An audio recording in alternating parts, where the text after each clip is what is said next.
राज्यातील रस्ते अपघात रोखण्यासाठी अपघात प्रणव क्षेत्राची माहिती गोळा करण्याचा आदेश मुख्यमंत्र्यांनी दिलाय।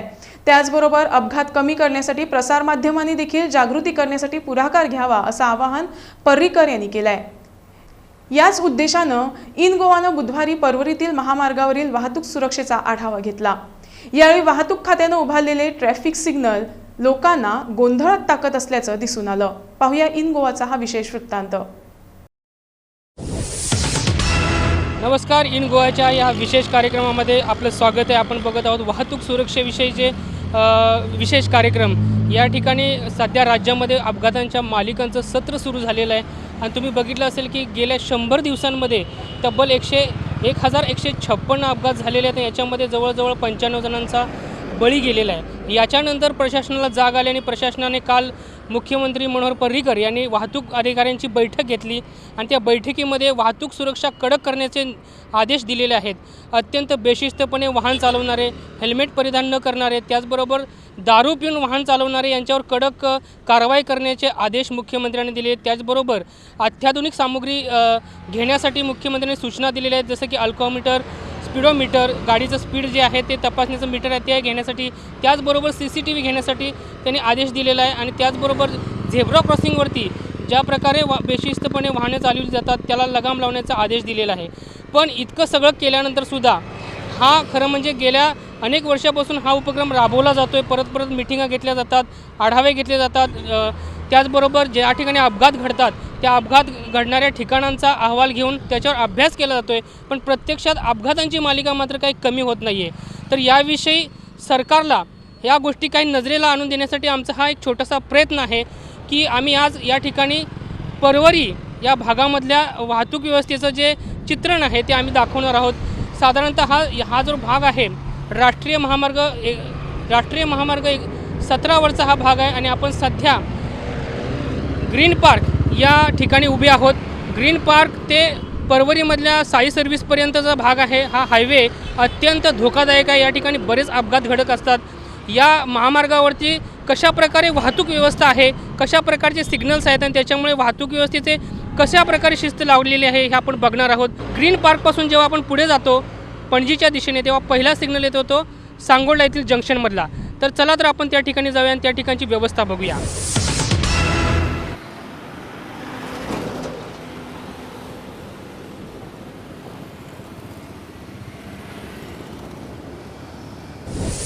म्हापशाहून पणजीला जाताना जो हा हायवे आहे या हायवेमधला आम्ही आता सध्या सांगोल्याच्या जंक्शनवर उभे आहोत।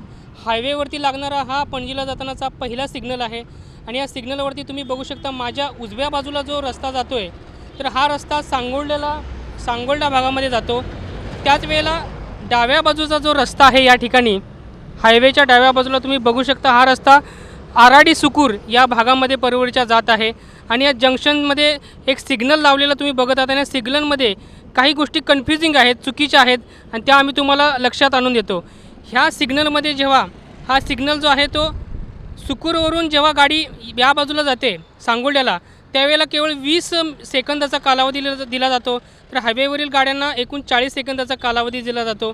दुसरी गोष्ट अशी आहे की ज्या वेळेला हा हायवे असल्यामुळे बहुतेक गाड्या पणजी म्हणजे सुकूरवरून येणाऱ्या गाड्या असतील किंवा या बाजूने सांगोल्यावरून येणाऱ्या गाड्या असतील त्या सगळ्या गाड्या ज्या आहेत त्या पणजी किंवा म्हापसाला जाणाऱ्या असतात। त्यामुळे सिग्नल देताना जेव्हा समोरासमोर दिला जातो पण सांगोल्यावरून समजा एखादी गाडी आली आणि तिला पणजीला जायचं असेल तर हा टर्न काढून जावा लागतो। त्याच वेळेला जर सुकूरवरून गाडी आली आणि म्हापशाला जायचं असेल तर त्याला त्याच वेळेस एकाच वेळेस हा सिग्नल लागलेला असतो। त्यामुळे इकडून जाणारा मात्र जो वाहन चालक आहे तो या बाजूला कसा जाणार हा प्रश्न आहे। त्यामुळे या ठिकाणी गोंधळ उडतो आणि वाहन चालक जे असतात गोंधळात पडतात आणि त्यांना वाहन कशा प्रकारे ह्या सिग्नलवरती वाहतुकीची शिस्त बाळगावी हे लक्षात येत नाही। अशा प्रकारे कन्फ्युजिंग जे सिग्नल बसवलेले आहेत त्यामुळे सुद्धा ह्या एक वाहतुकीच्या कोंडीला कारणीभूत ठरतात आणि याच्यातनं मार्ग काढण्यासाठी बऱ्याचदा वाहतुकीचे नियम मोडले जातात आणि या नियमामध्ये कधीकधी अपघात होऊन अनेकांचा बळी देखील जात असतो। अशा प्रकारे हा जो पूर्ण रस्ता आहे तो अपघात प्रणव आहे आणि त्याच्यावरती ही केलेली उपाययोजना जर बघितली तर ते अपघात कमी करण्याऐवजी अपघात वाढवणारी ठरणार की काय असा प्रश्न पडतोय.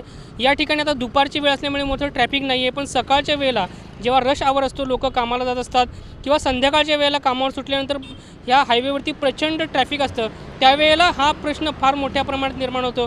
त्यामुळे परवडीतले हे जे रस्ते असतात आणि लावलेले सिग्नल्स आहेत, याचा वाहतूक खात्यानं अभ्यास केला आहे की नाही असा प्रश्न या ठिकाणी उपस्थित केला जातो आहे. किती प्रॉब्लेम असतात तुका दिसता असे, कित्याक कन्फ्युजिंग असा असे किती दिसता काय सारखे असतात ते?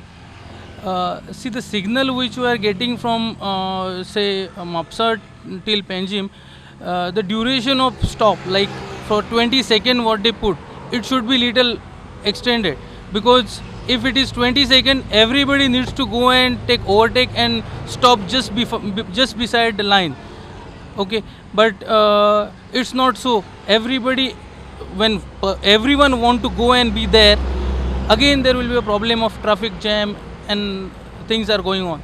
So I think our authorities should consider it and do some plan against that. It's not that people will go according to their mind setup and everybody needs to reach their time in time to the offices and all, but it's finally it's our what you can say luck. I can say it's our luck that we are reaching to our point or not.